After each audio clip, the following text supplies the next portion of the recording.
రాజకీయాల్లో శాశ్వత మిత్రులు, శాశ్వత శత్రువులు ఉండరు. అలాగే నాయకుల మధ్య ప్రేమలు, అభిమానాలు అస్సలు ఉండవు. కేవలం రాజకీయ అవసరాలు మాత్రమే ఉంటాయి. దేశ రాజకీయాల్లో ఆ ఇద్దరు నాయకులు ఇప్పుడు మనస్సు మార్చుకుంటున్నారు. నరేంద్ర మోడీ శిబిరం వైపు, అంటే ఎన్డీఏ వైపు చూస్తున్నారు. ఆ ఇద్దరు నాయకులు ఎవరు, వాళ్ళ కథ కమామీషు ఏంటో ఇప్పుడు మనం చూద్దాం. మీరు మాత్రం వీడియోని చివరి వరకు స్కిప్ చేయకుండా చూసి నచ్చినట్లయితే లైక్ చేయండి, ఛానల్ని తప్పనిసరిగా సబ్స్క్రైబ్ చేసుకోండి. ఇక విషయానికి వచ్చేస్తే, పార్లమెంట్ వర్షాకాల సమావేశాల్లో ఉమెన్ రిజర్వేషన్ అలాగే డీలిమిటేషన్ బిల్లుని ఎలాగైనా పాస్ చేయించుకోవాలనే ఒక కృత నిశ్చయంతో నరేంద్ర మోడీ ప్రభుత్వం ఉంది.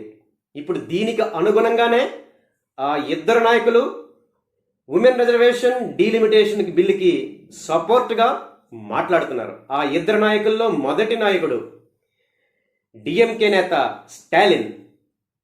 ఇదే స్టాలిన్ 3 నెలల క్రితం, అంటే పార్లమెంట్ బడ్జెట్ సమావేశాల్లో ఉమెన్ రిజర్వేషన్ బిల్లుకి వ్యతిరేకంగా ఓట్ చేయడం జరిగింది. స్టాలిన్ అప్పట్లో ఉమెన్ రిజర్వేషన్ బిల్లు కాపీలని తగలబెడుతూ నిరసన కూడా తెలియజేయడం జరిగింది.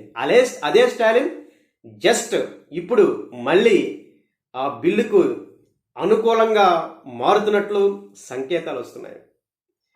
తమిళనాడులో డిఎంకే ఓడిపోయిన తర్వాత స్టాలిన్ ఇండీ కూటమి నుంచి బయటకు వచ్చేసేసి కాంగ్రెస్ పార్టీ మీద నిప్పులు చెరుగుతున్నాడు. నిన్న ఒక స్టేట్మెంట్ కూడా ఇవ్వడం జరిగింది. మాకు కాంగ్రెస్ పార్టీయే శత్రువు, మేము కాంగ్రెస్ మీద పోరాడుతూనే ఉంటాం అంటూ క్లియర్గా చెప్పాడు. అంతేకాకుండా నర్మగర్భంగా, మేము ప్రస్తుతానికి wait and watch, women reservation delimitation విషయంలో సరైన సమయంలో తమిళ ప్రజల ఆకాంక్షలకు అనుగుణంగా నిర్ణయం తీసుకుంటాం, ఇష్యూ బేస్ మీదే మేము ఎవరికైనా సపోర్ట్ చేస్తాం అంటూ మెల్లిగా మెత్తపడుతూ ఎన్డీఏ పలుకులు స్టాలిన్ పలుకుతున్నారు. సో ఎంత మార్పు ఈ 3 నెలల్లో. సో ఇక రెండో నాయకుడు, మెల్లిగా ఎన్డీఏ వైపు అడుగులు వేస్తున్న నాయకుడు ఎవరో తెలుసా? శరద్ పవార్, ఎన్సీపీ అధినేత శరద్ పవార్. ఈయన ఇండీ కూటమిలో ప్రముఖ నాయకుడు. ఎన్సీపీ ప్రభావం ఇండీ కూటమిలో కాంగ్రెస్ తర్వాత చాలా ఎక్కువగా ఉందనే చెప్పాలి.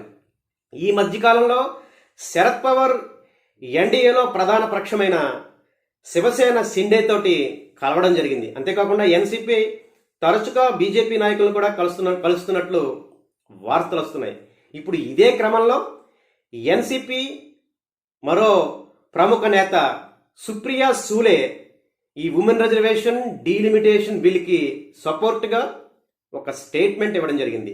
ఒకవేళ నరేంద్ర మోడీ ప్రభుత్వం ఉమెన్ రిజర్వేషన్ అలాగే డీలిమిటేషన్ బిల్లులో, ముఖ్యంగా డీలిమిటేషన్ బిల్లులో 50% సీట్లు పెంచడానికి, అన్ని రాష్ట్రాల్లో సమానంగా పెంచడానికి అనుకూలంగా స్పందిస్తే మేము తప్పనిసరిగా ఈ డీలిమిటేషన్ బిల్లుకి సపోర్ట్ చేస్తాం, మా నాయకుడు శరద్ పవార్ దానికి అనుకూలంగానే ఉన్నారంటూ సుప్రియా సూలే స్టేట్మెంట్ ఇవ్వడం జరిగింది. ఇదే సుప్రియా సూలే గతంలో ఎన్డీఏకి అనుకూలంగా మాట్లాడడం జరిగింది. ముఖ్యంగా ఎలక్షన్ కమిషన్ని సపోర్ట్ చేస్తూ, ఈవీఎంలను సపోర్ట్ చేస్తూ సుప్రియా సూలే అప్పట్లో బీజేపీని, ఎన్డీఏని సపోర్ట్ చేయడం జరిగింది. ఇప్పుడు ఇదే సుప్రియా సూలే ఈ మహిళా డీలిమిటేషన్ బిల్ మీద సపోర్ట్గా మాట్లాడడం, ఎన్సీపీ నేత శరద్ పవార్ కూడా ఎన్డీఏ వైపే అడుగులు వేస్తున్నట్లుగా మనకి కనిపిస్తోంది. ఒకవేళ ఎన్సీపీ కానీ ఎన్డీఏ వైపు మారితే దాని ప్రభావం మిగతా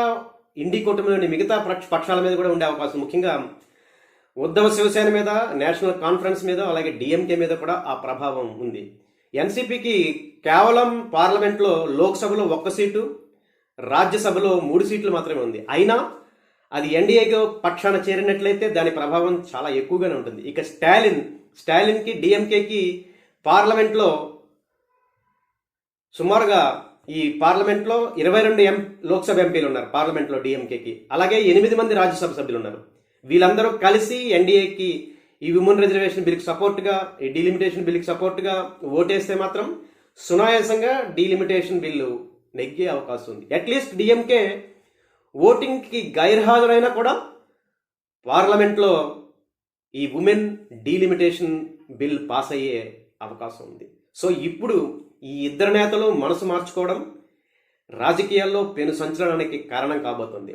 అందుగురించే రాహుల్ గాంధీ ఇండి కూటమిని యునైటెడ్గా ఉంచడానికి ముఖ్యంగా ఈ ఇద్దరిని, స్టాలిన్ని, శరద్ పవార్ని ఎన్డీఏ వైపు వెళ్లకుండా కంట్రోల్ చేయడానికి తీవ్ర ప్రయత్నాలు చేస్తున్నారు. అయినా స్టాలిన్ మాత్రం మేము కాంగ్రెస్ పార్టీ మీద పోరాడుతూనే ఉంటాం అంటూ సన్నాయి నొప్పులు నొప్పుతున్నారు. చూద్దాం ఏం జరుగుతుందో. రాజకీయాల్లో ఎనీ టైం ఎనీ చేంజ్ జరిగే అవకాశం ఉంది.